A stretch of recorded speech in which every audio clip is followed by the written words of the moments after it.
So I'm going to put a minor spoiler warning. I don't think I can really be trusted with the responsibility of keeping all the details of this movie safe.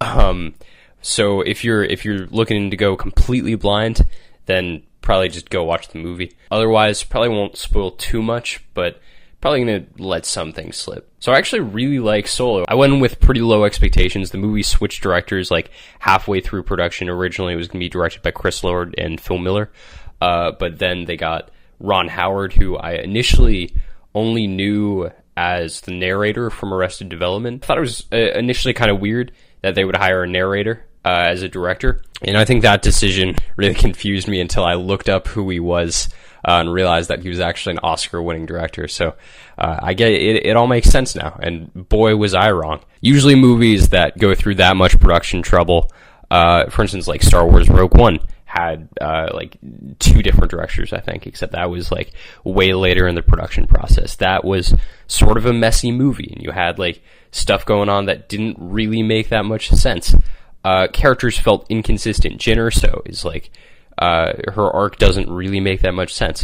And I think it's pretty important for your main character to sort of have like an emotional hook, and for the audience to understand their motivations, for the movie to actually make sense. And in that movie, it just doesn't. And I feel like that's a product of the behind-the-scenes nonsense going on. Character is actually the area that this movie really excels at. It feels like everyone has a unique personality. There's a lot of different characters in this movie, all with their own things. There's a monkey dude that makes weird racially themed jokes. And it lasts just as long as it probably should. Some people I really like are Emilia Clarke and Woody Harrelson as Kira and Tobias Beckett. They're both really morally ambiguous. They're sort of out for themselves. You don't really know what's going on. It keeps the audience on their toes. The plot basically follows a young Han Solo probably about 10 years before A New Hope. He's still reckless, clever, and he's a pretty good pilot, but he sort of still has this basic faith in humanity that other characters keep shooting down and telling him that, like, oh man, you can't do this if you're going to survive in the Star Wars universe. It sort of follows Han Solo to the emotional place that he is in A New Hope, which is, somebody who would shoot first. It actually works pretty well as a character arc and feels pretty natural for where Han would be pre-original trilogy. Han's character does feel sort of slightly inconsistent for me at the beginning of the movie. He's reckless and arrogant, he doesn't follow the rules, but he's also, really trusting and kind of wants friends and family. And it sort of took me a while to really, like, see those character traits on screen as part of the same character. And it takes a while for the movie to really, like, gel that into the same person. I don't think it's an acting fault. I think that's probably in the script.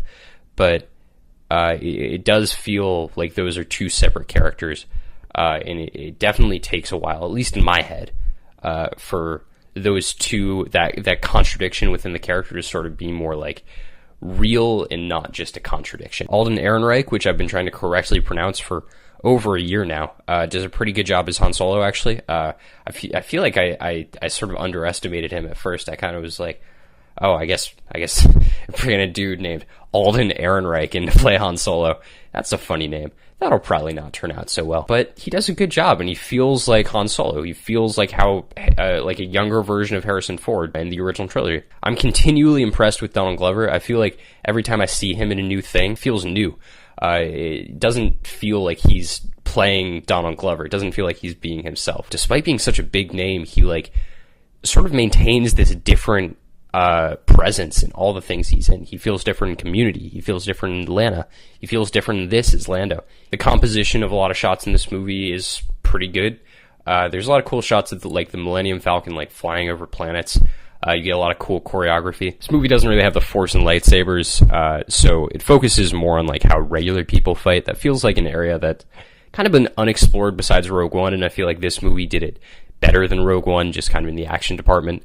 And I think it's definitely refreshing to see that in a Star Wars movie. Overall, this movie feels very different. It feels like it focuses a lot more on the stuff that we haven't seen in Star Wars before, except for shows like Clone Wars and Rebels, that's obviously like not getting the main audience. So it's kind of cool that we see this in like a live action movie. The humor in this movie actually also like really works. Alden Ehrenreich and Donald Glover are both like good comedic presences. It actually kind of has a similar style of humor to the original trilogy in that like a lot of the jokes are sort of based off silly visual alien gags and also like the comedic voices of specific characters like Han Solo. There's this cameo at the end of the movie that makes sense and probably makes sense to a lot of the audience, but also doesn't make sense to probably the majority of the audience, mainly because it's based off like other material, mainly Rebels and Clone Wars, that most people wouldn't get. I think it's cool that they're touching that, but it's kind of weird that it's not really explained. But it is a very small part of the movie, and most people can probably just sort of like ask another person about it. It's not too big of an explanation. It is a bit stupid, but it was pretty surprising, and I had a good time watching it. I think the best comparison is the cameo in the middle of Avengers Infinity War. It feels shoehorned in and completely unnecessary, but I guess it makes sense. But it probably would be confusing to someone who's not as familiar with the material. There's a lot of moments in this movie where Han like gets an item of clothing that he has in the original trilogy, and it's fine. It's never really that forced. There's probably like maybe one too many scenes of it, but I guess it had to be there, really. It's probably the best way to go about doing it. It's pretty subtle. The action in this movie, for the most part, is pretty good. It's well choreographed. The direction can be confusing at times. Maybe that's a product of the movie being directed by two different people, but there's this one shot where a character is supposed to have been doing some cool action thing. And like we're definitely supposed to think that it's cool because the characters are remarking about how cool it was. But we don't actually see the thing because it's like obscured by a door, which is a really weird creative decision. I have no idea if it's because they didn't actually film that, or if it's just because that was like a bad editing decision. There's a lot of times in this movie where characters make a plan and then they execute a plan, but it's not actually clear what the plan is. The movie just sort of like throws a lot of details at you and sort of expects you to get it. It never quite feels like a well-executed heist scene. There's a lot going on in this movie. It can be sort of hard to follow the plot sometimes, even though the plot is pretty simple. There's a lot of like extra details going on that are kind of just there for Star Wars. And I feel like they could have been dropped because they just make it sort of more confusing to follow. In conclusion, I'm positive on Solo. I give it 1 thumbs up out of 1 thumbs up. That's not equal to a 10 out of 10. It's just a 1 thumbs up. Rogue One never really felt like a movie to me. It always felt like a bunch of individual scenes sort of stitched together. And this movie definitely feels like coherent in a way that movie does not.